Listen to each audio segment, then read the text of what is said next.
Mesdames, Messieurs, certains adultes nous disent, à nous toutes et tous, jeunes citoyennes et citoyens français, qu'il faut interdire le port du voile dans l'espace public afin de protéger et de garder la laïcité instaurée en 1905 en France. Certains sont pour, d'autres sont contre. Mais nous, les jeunes, que nous a-t-on appris à l'école de la République, nous permettant de nous faire notre propre opinion sur sa place et son rôle au sein de la société républicaine? Rien, si ce n'est des schémas et des situations positives, mais en réalité, c'est seul que l'on découvre ces aspects négatifs.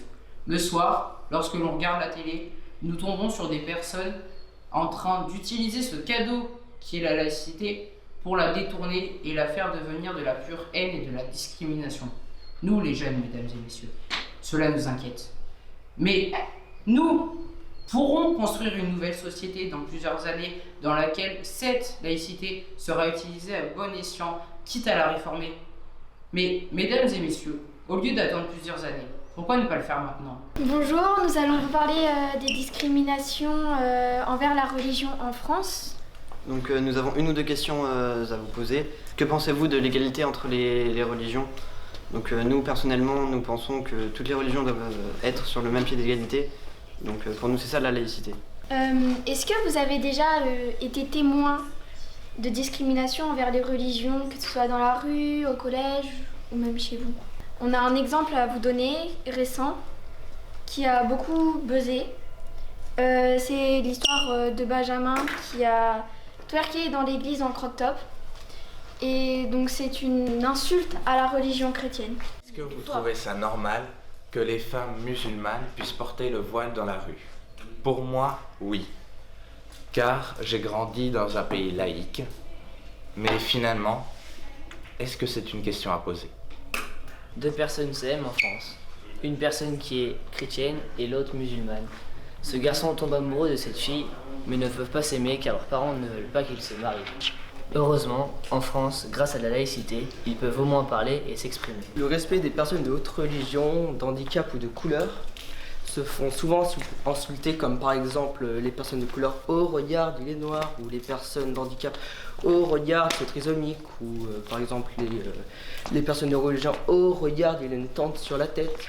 Sauf que tout cela est naturel pour moi car je suis moi-même né dans une famille laïque qui respecte les personnes différentes. Si la laïcité était une personne, elle aurait sûrement les yeux et les cheveux de couleur bleue. Le bleu symbolise la liberté. En effet, la liberté est un principe essentiel de la laïcité. Elle garantit la liberté d'expression, de culte et de conscience. Si la laïcité était une personne, elle serait de couleur jaune car celle-ci représente la fraternité. Si la laïcité était une personne, elle porterait sûrement du violet, car celle-ci est la couleur symbolique du respect. En effet, la laïcité est basée fondamentalement sur le respect, qui, sans celui-ci, la liberté d'expression ne pourrait exister et donc les principes même de la laïcité seraient bafoués. Enfin, si la laïcité était une personne, elle arborerait sûrement un magnifique sourire, car elle serait fière de ce qu'elle est, c'est-à-dire libre, fraternelle et respectée.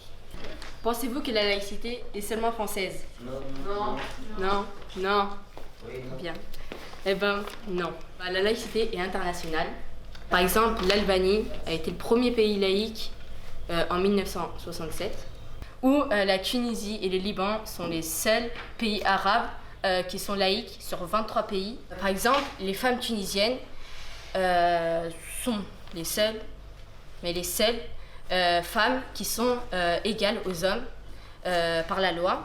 En Turquie, il y a plusieurs sociétés qui sont laïques et islamiques. Donc en fait, dans un pays, en fait, on trouve deux sociétés, en fait, et c'est par le respect, en fait, ils se font pas la guerre pour autant. Voilà, pour autant.